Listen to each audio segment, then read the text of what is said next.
وأمالكم وحاجتنا وحاجتكم بالفتوح والوصول والقبول والحصول وتمام كل صقل ومقبول بجاه طه الرسول. Al-Fatihah. Ketika hidayah mikir sampai dan mantap ngaji. Kumpul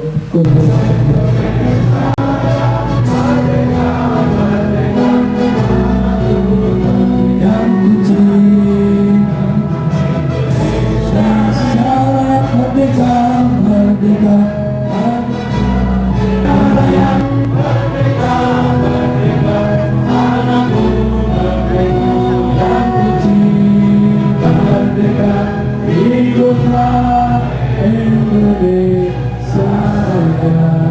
Allah salamullah ala yasin habibillah.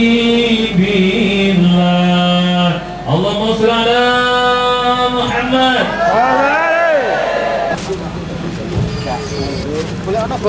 Assalamualaikum warahmatullahi wabarakatuh. Salam sejahtera untuk kita semuanya dan selamat malam. Alhamdulillah, alhamdulillah wahdah. Wassalatu wassalamu ala man la nabiyya ba'dah. Sayyidina wa maulana Muhammad bin Abdillah wa ala alihi wa sahbihi wa man walah. Rasul Hadratil Muhtaram Al-Mukarramun, para sesepuh, para ulama, para yai, para ibu yai, para ustazah, para ustaz, saya banggakan. Dan yang saya hormati Bapak Gubernur Jawa Tengah dan yang mewakilinya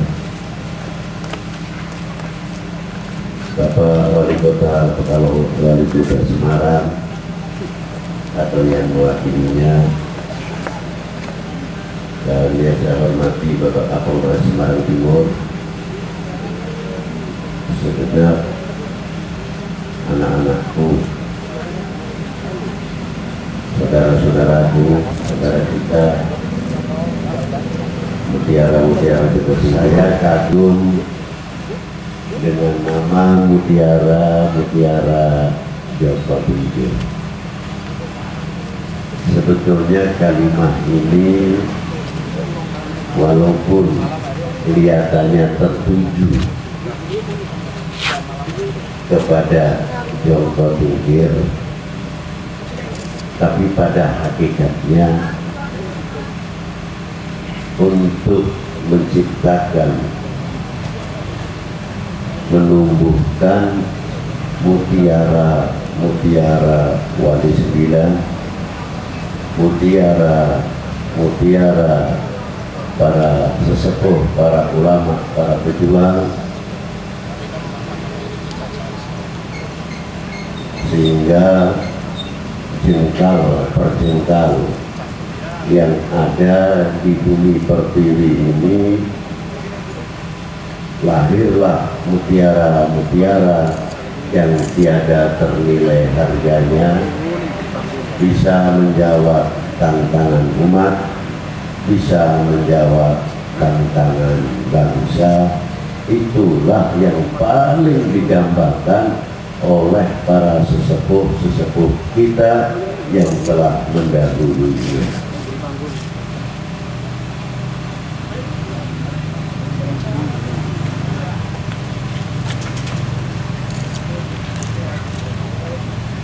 Bagaimana tidak?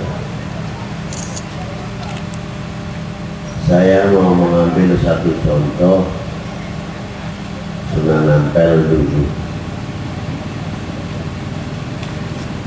beliau bisa mencetak mutiara-mutiara yang luar biasa.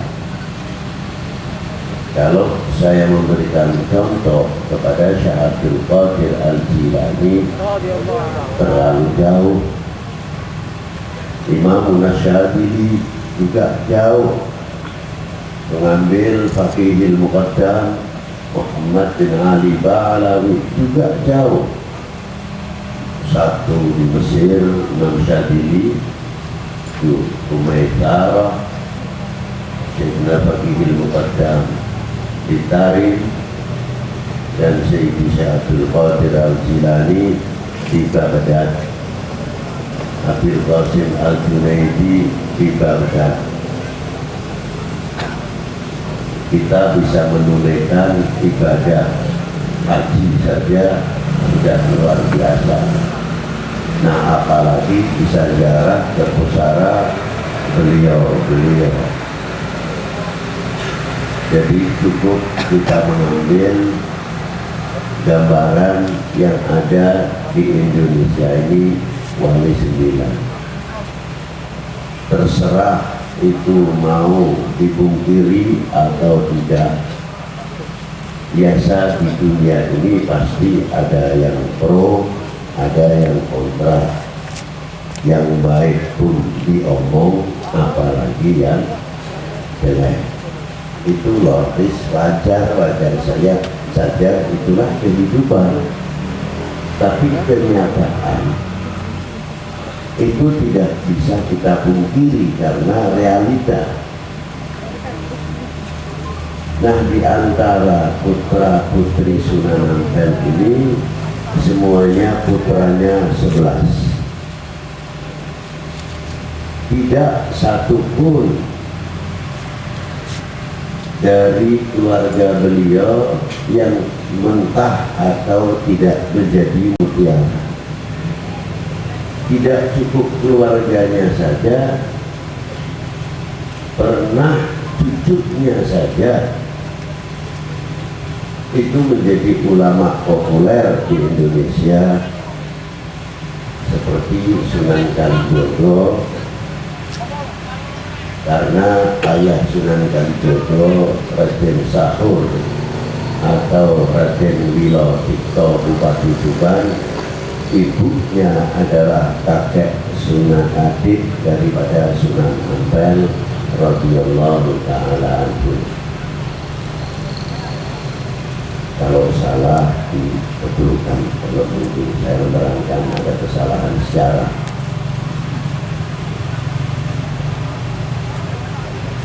Di antara putra beliau, saya ambil yang pertama adalah seorang wanita cantik, tapi seorang waliyah hafizul Quran, namanya Dewi Asyiqah,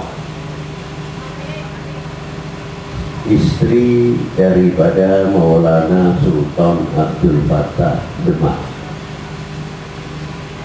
melahirkan Adipati Yunus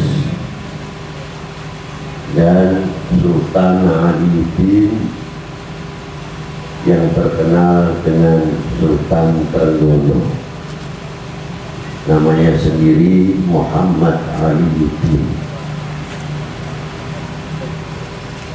Dan garwo yang dari Utsman Haji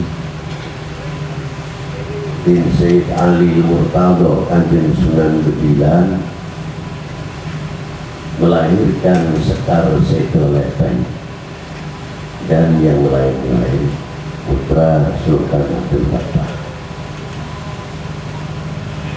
Cucunya pun Kanjeng Sunan Ampel yang dari Dewi Asyiqah juga melahirkan mutiara-mutiara yang tiada ternilai harganya.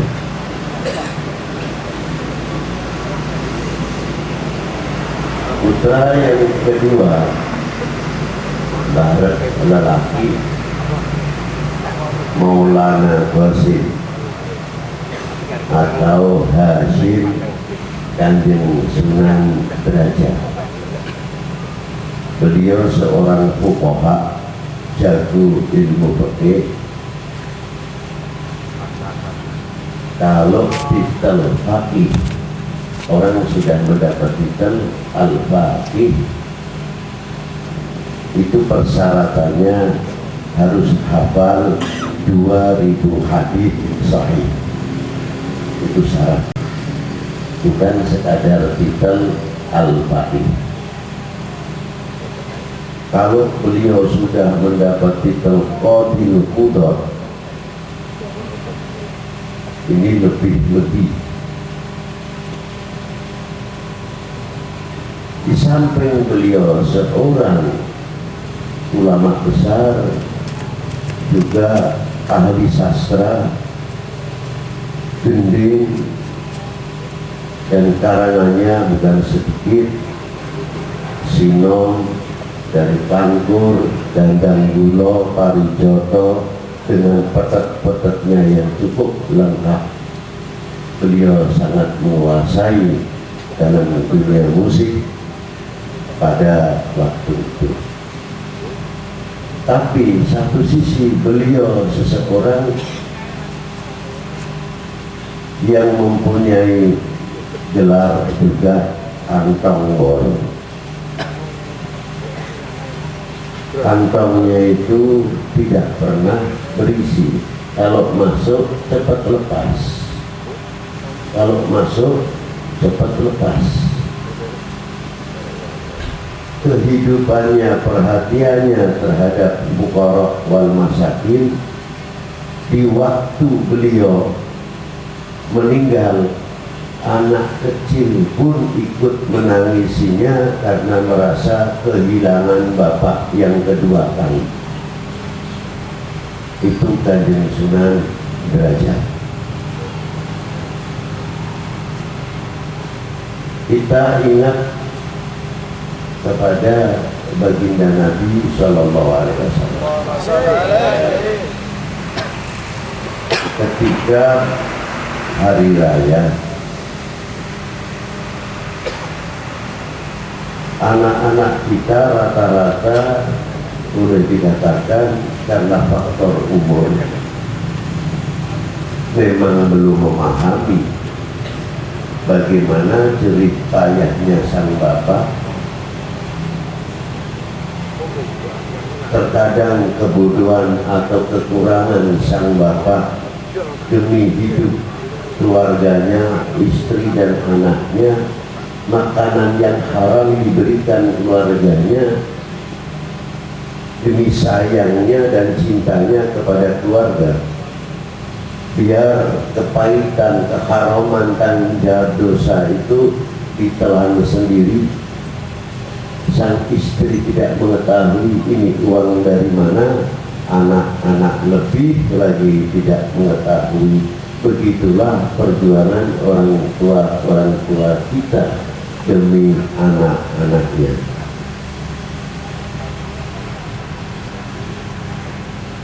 Bagaimana Kanjeng Sunan Derajat pada waktu itu melihat tarikh sejarah anak-anak yang yatim pada waktu zaman baginda Nabi Sallallahu Alaihi Wasallam, menikmati hari raya hilir mudik dengan pakaian yang indah-indah, dengan asyiknya, tidak berpikir. Bukan tidak mau mengerti, memang pikirannya belum nyampe. Dari mana uang didapati? Di tengah-tengah keasyikan yang luar biasa, ada satu anak di atas bukit. Kota Madinah itu dikelilingi oleh gunung-gunung kecil-kecil, sehingga Madinah itu betul di tengah-tengah gunung-gunung tersebut. Asal anak yang kecil umur 7 tahun itu melihat dengan asiknya hilir mudik teman-teman sebayanya dalam menikmati hari raya. Rasulullah habis sholatul Id ketika duduk di depan masjid melihat ada anak di atas bukit. Inilah keistimewaan Rasulullah. Pandangan Rasulullah itu jarak jauh dekat sama, tidak seperti kita. Kalau kita melihat di depan masih kelihatan, tapi nanti tambah umur sudah berbeda lagi, belerengan. Lebih jauh lagi sudah tidak niteni, tidak nite. Rasulullah tidak. Melihat 1 kilo, 2 kilo sama seperti di depannya. Makanya Rasulullah tidak bisa dikatakan secara fisik manusia biasa, tapi manusia luar biasa. Seandainya ada yang bertanya, apa itu tidak kelebihan? Tidak. Kalau Allah Ta'ala menciptakan demikian, lalu mau apa? Allah Ta'ala menciptakan baginda Nabi demikian, kita ribut sih. Bagi Allah Ta'ala menciptakan bumi, langit ini tanpa pian sekejap, apalagi membuat penglihatan manusia. Ketika Allah Ta'ala membuat surga dan pakaian-pakaian kelak untuk penghuni surga, tidak pernah minta pendapat ahli desainer atau desain untuk mengatur keindahan surga. Tidak pun jadi. Semuanya bagi Allah Ta'ala dengan kudrat iradatnya, tidak ada yang sulit. Rasulullah diciptakan demikian sampai pendengaran Rasulullah. Begitu melihat anak kecil yang di atas bukit, Rasulullah langsung, ini aneh, mengapa anak itu tidak bergaul dengan teman-temannya sebagaimana layaknya anak-anak menikmati hari raya. Ketika sampai di atas, ternyata anak itu umur 7 tahun. Disinilah hebatnya Rasulullah, tidak menganggap anak-anak, tidak menganggap anak-anak, sekalipun anak diuwong, uwong itu sulit, omong gampang. Tapi kalau bisa, ini modal yang luar biasa, bisa ngomong lagi.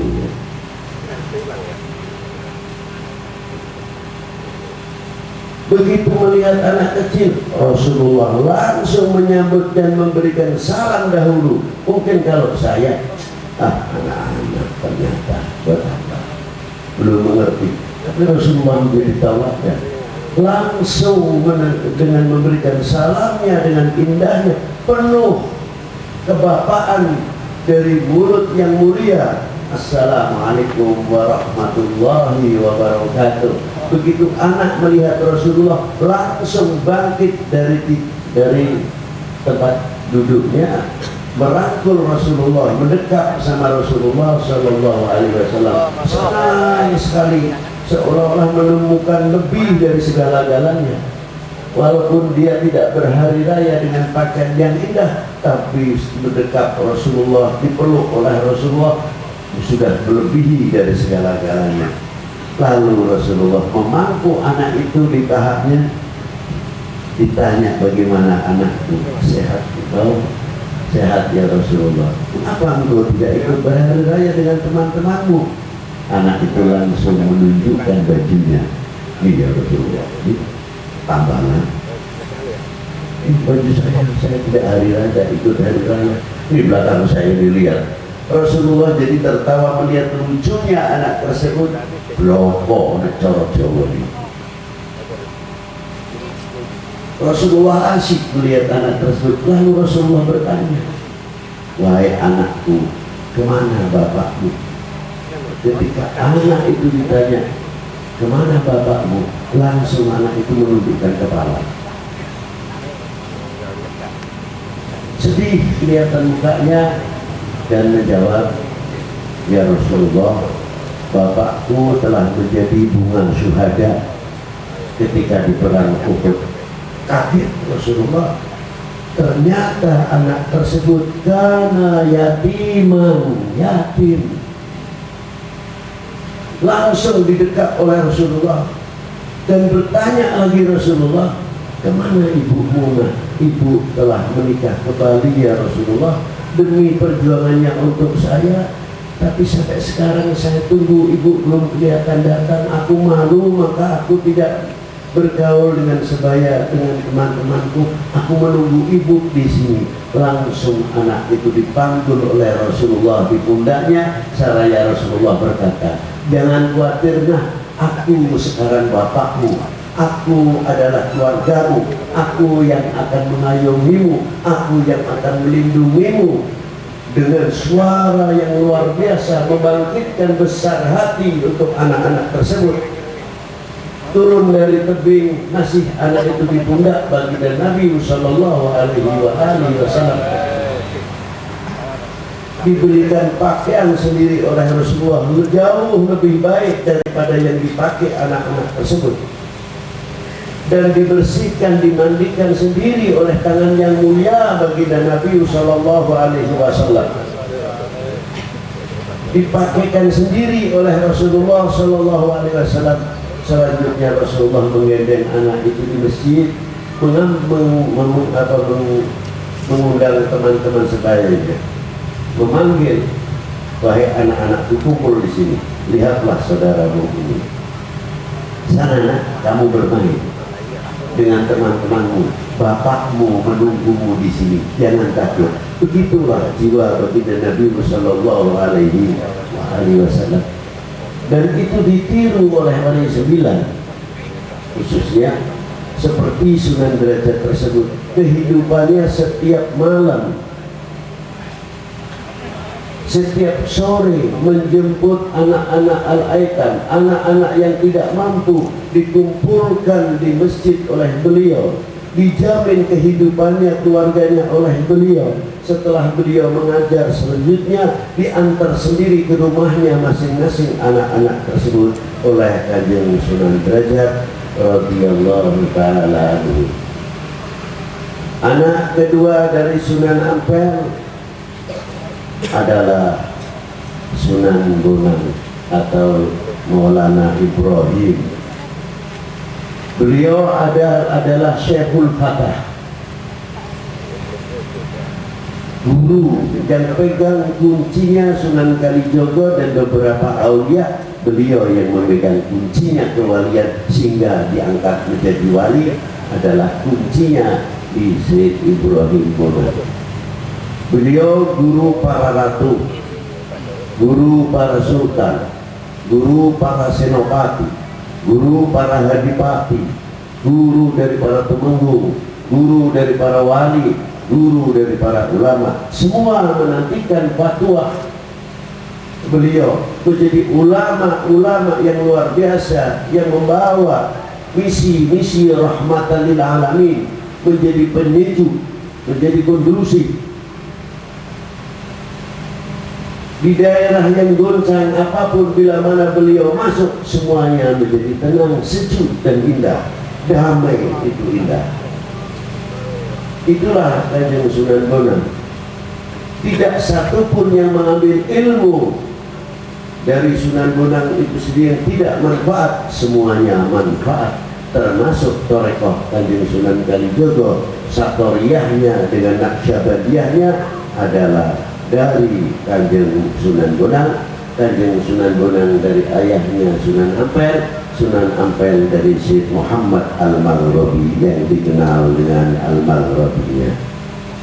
Itu silsilah tarekat Naqsyabandiyah Syatoriyah yang dipegang oleh Kanjeng Sunan Kalijogo. Anak yang kedua ini yang lelaki namanya Ibrahim mengambil salah satu murid mengangkat penuh dengan bahasa Sanepo. Sarana ketika Kanjeng Sunan Sunan Kalijogo Raden Syahid itu puasa Riyadhah Tetopo di pinggir sungai Bengawan Solo, itu hanya suatu gambaran, walaupun pada hakikatnya Sunan Kalijogo itu suluk di dalam tariqah. Seperti kalau di sini di Giri Kusumo, di Gusmi ikut 10 hari, ikut 20 hari dalam suluk. Ada yang di Sukaraja, daerah Banyumas, Purwokerto, di Kiai Ngabduh, atau dulu ayahnya Kiai Rifai, atau eyangnya Kiai Afandi dan Kiai Muhammad Ilyas Sukaraja. Ada yang di Gedung Paro dan Naksabandiyah dan yang lain. Kalau mulai bulan Muharram tanggal 1 sampai tanggal 10 suluk, baru keluar dari kamar, belajar menekan hawa nafsunya, mempoles hatinya, membersihkan hatinya dengan ala bidzikrillahi tatmainnul qulub, sehingga hati ini betul-betul bersih, tidak bisa mempengaruhi nafsu, mempengaruhi dirinya seorang suluk, sehingga keluarnya dari suluk semakin tebal, semakin jadi merasa dilihat dan didengar oleh Yang Maha Kuasa.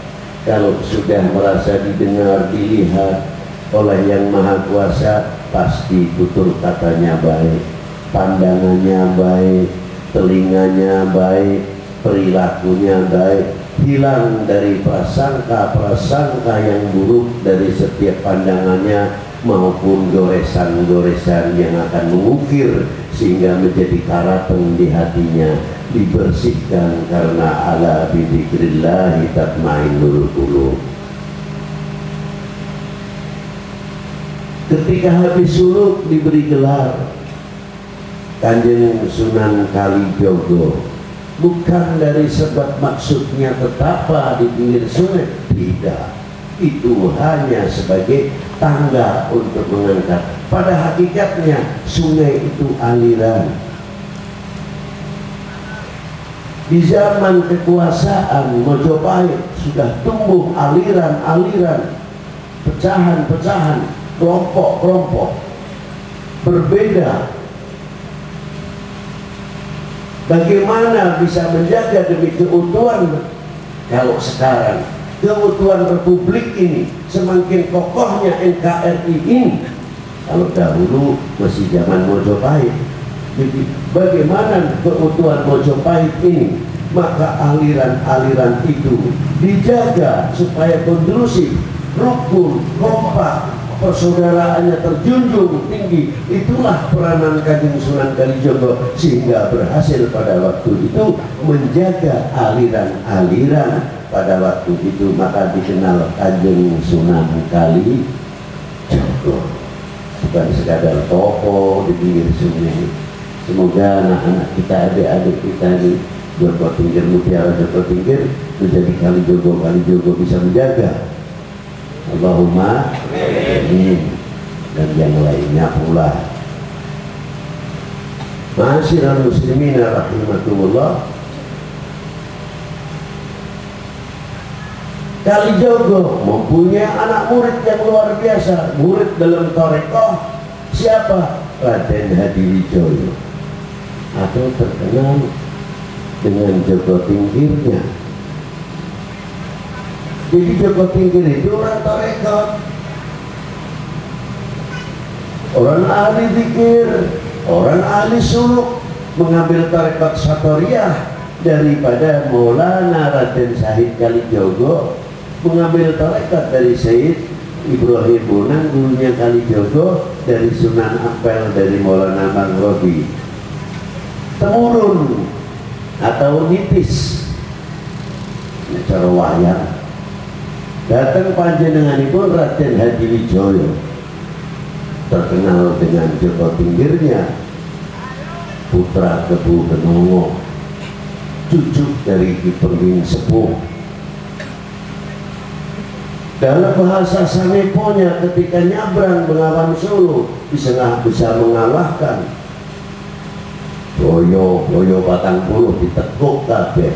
Kalau kita melihat bahasa Sanepo memang katone boyo, padahal bisa menundukkan orang-orang yang tidak enak di kalangan Bengawan Solo 40 ditundukkan semua oleh Panjenenganipun Raden Hadiwijoyo dengan terkenalnya Joko Tingkirnya. Maka mengambil nama Mutiara tidak mutiara yang percuma, tapi mutiara benar-benar yang dicetak oleh Panjenenganipun Kanjeng Sunan Kalijogo melalui Joko Tingkirnya. Semoga mutiara-mutiara Joko Tingkir bisa mengikuti jejak para beliau. Itulah diantaranya.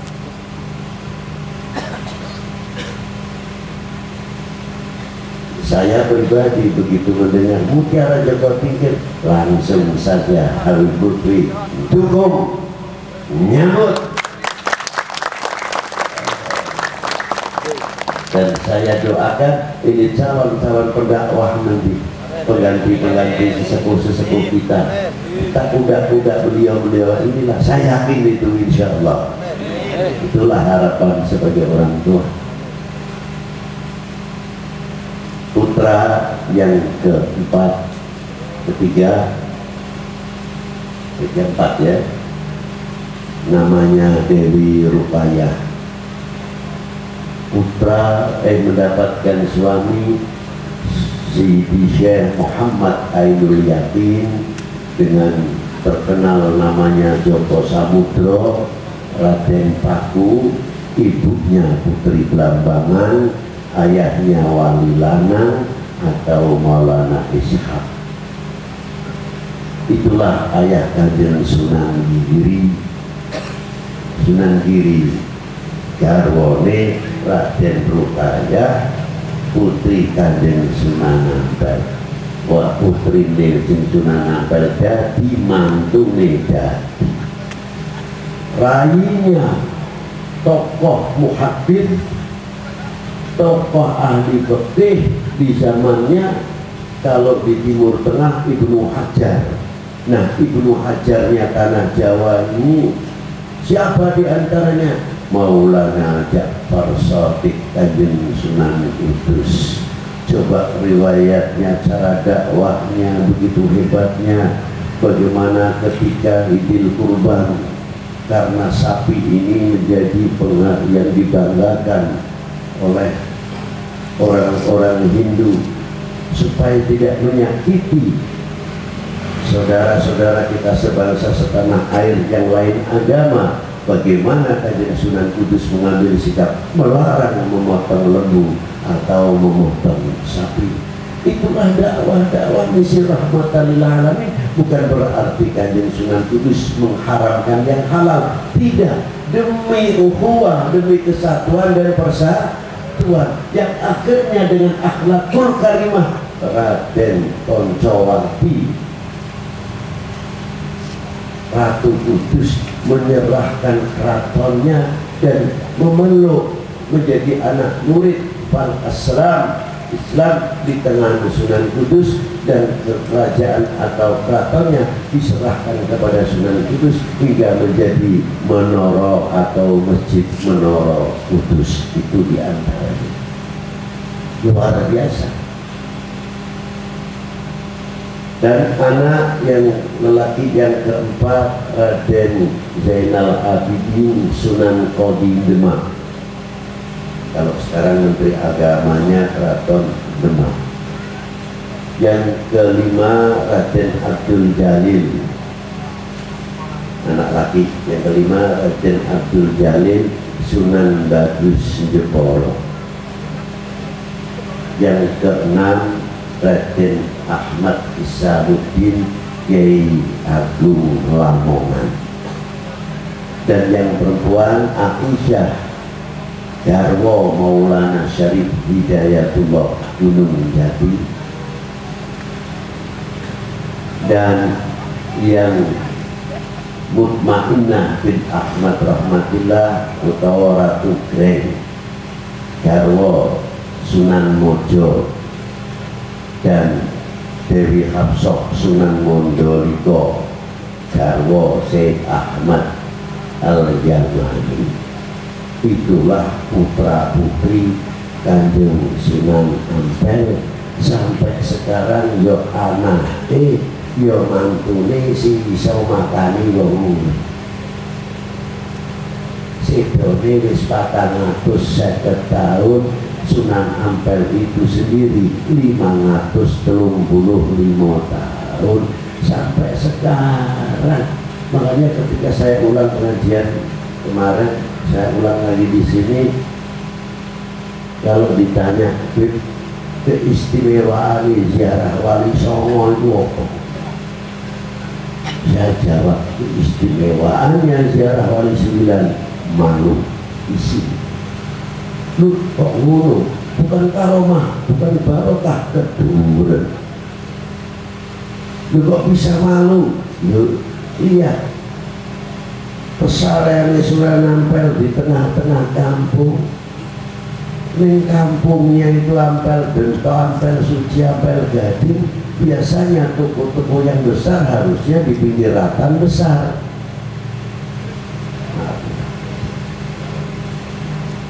Di ratan yang besar. Ini malah toko-toko malah di dalam kampung. Dari busana muslim yang mahal sampai yang sedang, dari makanan timur tengah dan lain sebagainya, parfum komplit ada di tengah-tengah kampung. Tidak mati setiap hari orang yang ziarah 100 bis. Nanti kalau malam Jumat lagi, kalau di Jawa Tengah Kliwon, di sana pakainya Jumat lagi. Itu melebihi dari yang 100 sampai 250, 300 bis satu hari satu malam, rombongan hingga sesak, mulai pagi sampai Jumat itu full. Yang saya kagum, beliau masih berdakwah. Kok bisa begitu? Iya.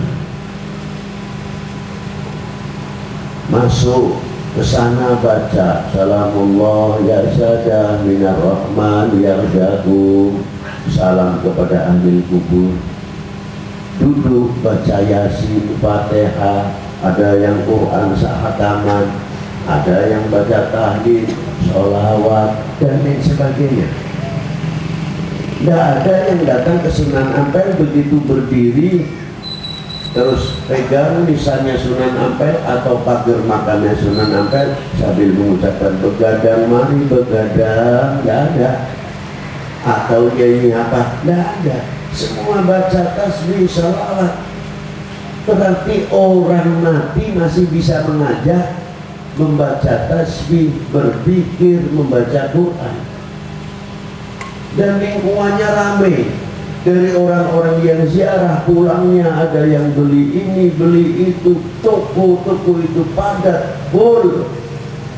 Mengangkat lingkungannya, ekonomi kerakyatan. Dari kalangan menengah ke bawah, menengah ke atas. Ramai semuanya mendapatkan rezeki di situ. Sebab ada makomnya Kanjeng Ahmad Rahmatillah Sunan Ampel. Berarti orang yang sudah mati masih bisa memberi makan kepada orang yang hidup. Orang yang sudah mati masih mampu meramaikan ekonomi rakyat, ekonomi lingkungannya. Luar biasa. Itu realita. Kita yang hidup mau ngangkat tetangga kita yang tidak mampu saja supaya tidak putus sekolah, dari mulai mahasiswanya atau ke bawah, supaya tidak kena DO dan lain sebagainya, supaya maju. Kita bangga kalau kampung ini melahirkan insinyur, melahirkan dokter, ahli ekonomi, melahirkan ahli teknologi dan lain sebagainya, ahli medikal. Satu kebanggaan untuk kampungnya karena bisa melahirkan anak-anak yang bisa menjawab tantangan zaman dari ilmuwan, intelektual dan lain sebagainya. Mestinya kita harus begitu, bisa mengangkat lingkungan. Jangan nanti kalau sudah anak itu tidak benar, bergaul yang kurang mendukung sehingga mendukung ketidakbenarannya, baru kita ngomong, loh itu, loh ini, bagaimana, bagi rata saja kalian.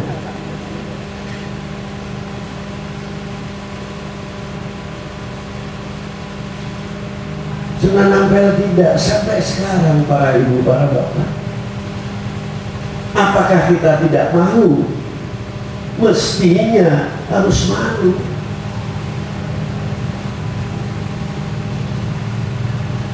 Seperti kita melihat, kita selalu diingatkan Maulid Nabi. Tidak bulan Maulid pun, Maulid masih berjalan terus, supaya kita kenal kepada baginda Nabi sallallahu alaihi wasallam. Semakin kenal dari yang kecil-kecilan untuk tingkat nasional. Kalau baginda Nabi tingkat internasional, tingkat yang kecilan saja untuk negeri kami tercinta ini apa? Bendera Sang Saka merah putih dikibarkan tidak 17 tahun Pak, 17 Agustus. Nah, ada Senenan, apel 17-an selalu dikibarkan. Harusnya kita memahami, bukan itu hanya upacara, seremonial, tidak. Mengapa kita selalu diingatkan, selalu dikibarkan Sang Saka merah putih, supaya kita ngerti malu. Itu sampai sekarang bisa berkibar, bukan hadiah. Penuh perjuangan sehingga menjadi negara kesatuan persatuan Republik Indonesia. Jasa-jasanya siapa? Sehingga bisa membebaskan dari belenggu penjajah dan kebodohan. Jasa siapa? Para beliau sudah banyak yang tidak menikmati kemerdekaan ini karena sudah mendahului kita. Mestinya kalau kita melihat merah putih, tambah kita merasa malu kepada para beliau. Malah harus memperkuat, memperkokoh adanya kesatuan persatuan Republik tegas Indonesia. Itu harusnya. Nyebut Indonesia kok belum lawan Malaysia, lawan dia, wah, Indonesia. Tumbuhkan kefanatikan, tumbuhkan kecintaan kepada Republik ini dan bangsa ini, tanah air ini. Bangga kalau menyebutkan Indonesia. Kalah kalau pacaran. Kalau pacarnya cantik atau ganteng, itu sopo? Pacarku itu tegas, wani ngomongnya tegas. Harusnya kita bangga kalau menyebutkan Indonesia, bukan melempem. Kekuatan kecintaan kita kepada tanah air ini dan bangsa ini melebihi nuklir dan kendali. Karena apa? Fanatis kita kepada bangsa ini, fanatis kepada republik ini. Indonesia melempem, Indonesia. Itu dong, pakai dong.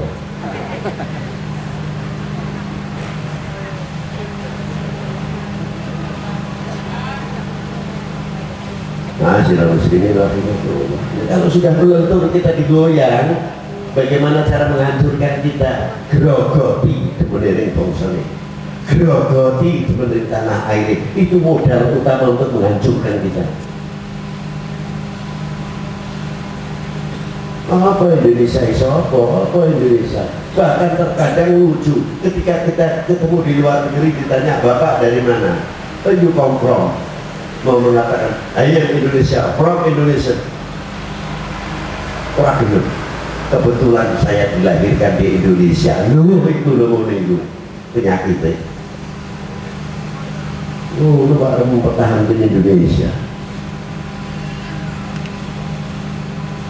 Saya tahu from Indonesia, kan saya enak. Kok mau dulu, serah wilayah ini cinta benar kan? Ramah ngutek-ngutek. Indonesia lah. La ilaha illallah Muhammadur Rasulullah sallallahu alaihi wasallam. Nah, inilah kalau kita melempem gitu, bangga mengatakan Indonesia. Nah itulah. Jadi kita tidak berkibar sendiri, bukan hadiah.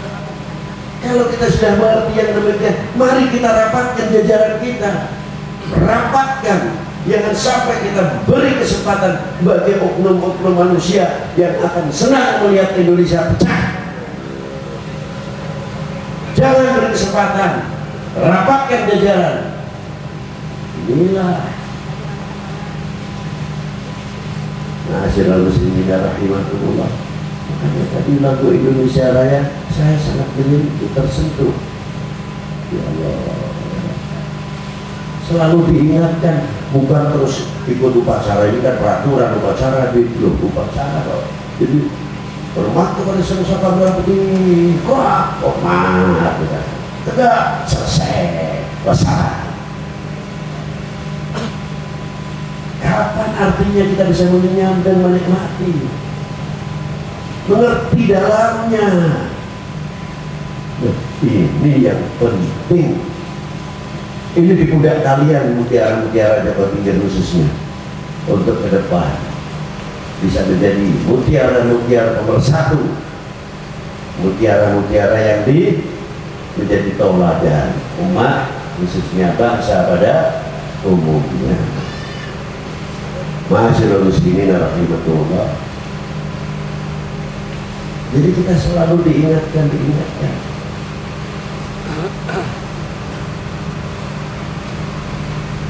Coba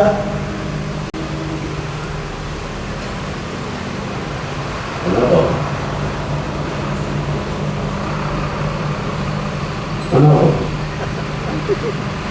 Visi dulu itu kereta. Tak kira kereta yang lihat. Ma'asyiral muslimin rahimakumullah.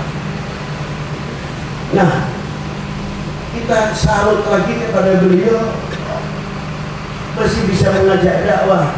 Coba kita ingin ngumpul anak-anak panjenengan setiap malam Jumat sekali, atau setengah bulan sekali, atau 1 bulan sekali. Wis arep ngomong sing ngomong kan itu dak tekan atau dak tekan. Itu urusan urusanku, urusan Allah Ta'ala. Yang penting aku doangki kirim Fatihah. Aku kirim surat yang orang tekan yo bali kok. Angel-angel tenan. Fatihah duduk, kenalkan anak-anak kita. Ila hadrati. Tiga Kiai Sepuh Semarang siapa?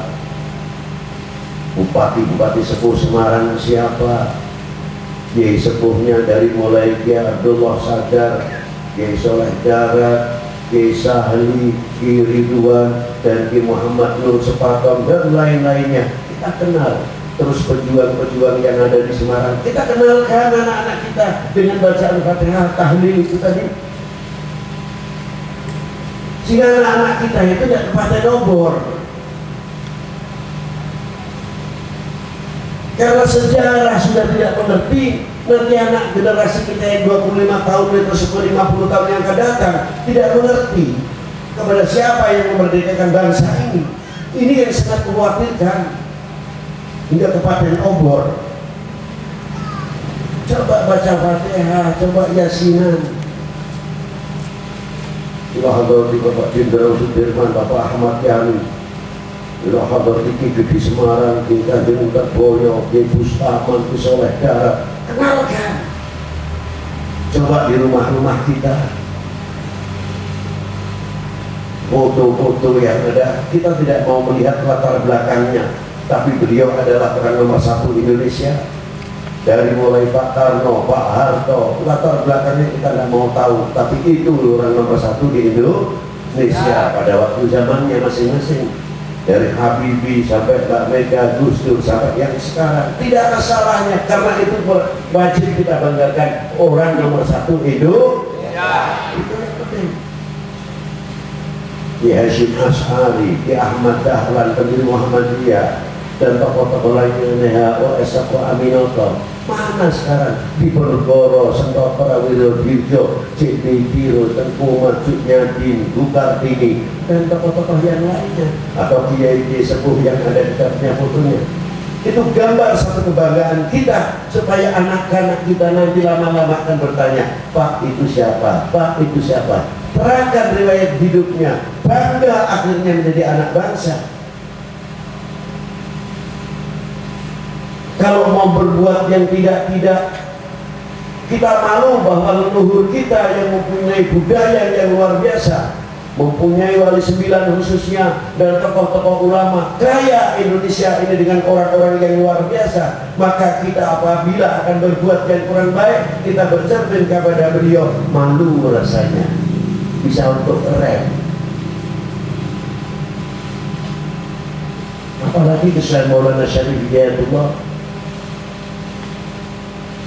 bicara di Syarif Hidayatullah, separuh non muslim, separuh muslim. Yang dari non muslim ziarah ke Maulana Syarif Hidayatullah sesuai agama dan kepercayaannya masing-masing, dari mulai menyan yang paling kecil sampai yang sedang, dari lilin yang tinggi sampai yang pendek, sesuai kepercayaannya dan agamanya masing-masing. Di sebelah kita yang punya kita muslim, satu rombongan dari Medan, dari Lampung, dari Palembang, kadang dari Banten, dari Jawa Timur. Kalau di Gunung Jati itu tiap kali Jumat Kliwon luar biasa ramenya, rame. Gaya zikirnya yang berbeda, la ilaha illallah, la ilaha illallah, la ilaha illallah, la ilaha illallah. Dan sebelahnya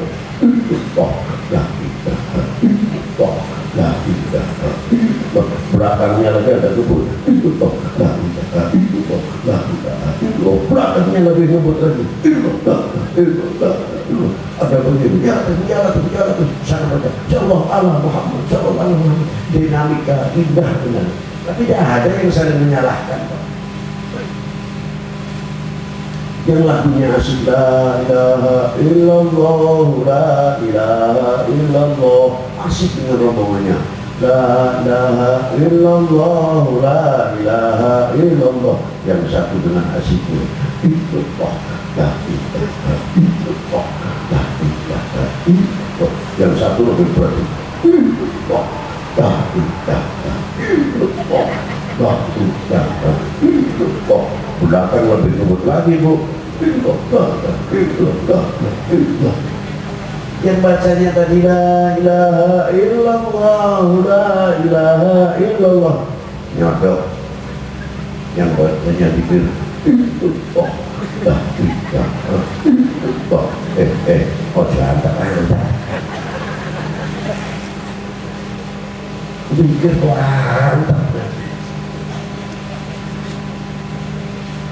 anda mantap, itu ganggu aku konsentrasiku. Nggak ada.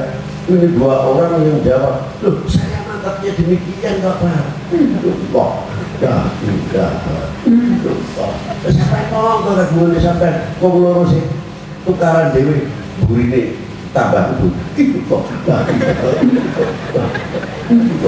si kok loro madetin buri kabeh iki nah.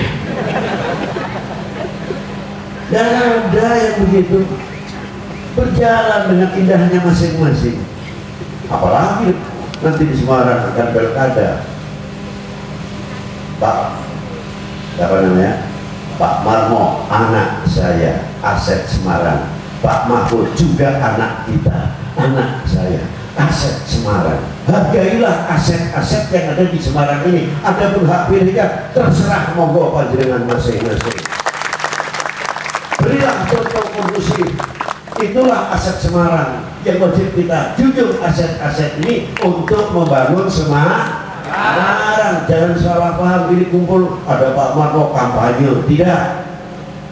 Walaupun diulang kalian Pak Marmo tadi, ini bukan kampanye, lebih paham Pak. Saya belum ngomong tadi Pak Marmo, bah ini Joko Tinggi ini bukan anu bah bukan katanya pulau bahabat ngomong makin pulau tak ngomong pun tenang mawon gitu. Ngoten. Kamu bijaksana itu yang menoni itu. Makanya calon-calon wali kota sekali lagi yang ada di Semarang adalah saya orang tua, saya yang ditokohkan, saya yang disepuhkan. Beliau adalah anak-anak kita yang wajib kita hormati dan itu aset semua. Mari kita junjung bersama-sama. Itu saja ya. Rasa padu, rasa rame, mau tukaran. Ada pas. Ma'asyiral muslimin rahimakumullah. Inilah contoh. Wong mati seurukun Allah. Wong mati seurukun aja. Wow. Dan kalau kita ini tidak bisa ngurukunake karena konco mukmin sebangsa setanah air berarti kalah dengan orang mati. Tadi sudah kalah dengan Sunan Ampel secara ekonomi, sekarang bisa ngumpul wong nyato ake wong kalah karo Sunan Gunung Jati. Berarti kalau main bola itu 2-0 gitu. Kalah. Nah dari itu lalu hari ini kita kumpul dengan Pak Marmo. Alhamdulillah kita bisa duduk bersama di sini. Itu satu hal yang luar biasa. Saya tidak mau berbicara soal molimo, itu sudah ada banyak yang kiai sudah banyak, ustaz. Tapi yang sekarang ini yang saya khawatirkan cuma satu, dan melenturnya kecintaan kepada ulama, melenturnya kecintaannya kepada para wali, melenturnya kecintaannya kita khususnya kepada baginda Nabi Sallallahu Alaihi Wasallam, melenturnya kita kepercayaan kepada sahabat, melenturnya kecintaannya kepada republik dan bangsa ini yang saya khawatirkan. Mari kita bangkitkan kembali, merasa mencintai dan merasa memiliki ini. Itulah semakin kuat mungkin. Dan kalau kita semakin kuat, semakin tumbuh rasa mencintainya kepada ulama, kepada aulia, kepada tokoh-tokoh pejuang-pejuang bangsa kita ini, kita akan malu kepada beliau. Dengan malunya kita kepada para beliau akan mengurangi tindakan-tindakan yang akan merugikan nama bangsa kita, seagama kita, dan lain sebagainya. Sehingga kita akan menjadi tokoh-tokoh hubul waton, cinta tanah air, dan ukhuwah watonnya. Ukhuwah watonnya itu di mana? Bukan ke dalam. Kalau ke dalam sudah jelas. Ukhuwah watonnya untuk yang lain. Kita bangsa yang besar bisa melindungi bangsa yang kecil, bisa ngayomi bangsa yang kecil. Itulah diantara ukhuwah watonnya. Nah, itulah, itu kurang lebihnya yang bisa saya sampaikan. Semoga ini akan tumbuh di pundak-pundak anak-anak kita, adik-adik kita, khususnya mutiara ketiga. Apabila ada tutur kata kita yang tidak berkenan, saya mohon maaf sebesar-besarnya. Wabillahi taufiq wal hidayah wal afu. Wassalamualaikum warahmatullahi wabarakatuh. Dilanjutkan dengan doa.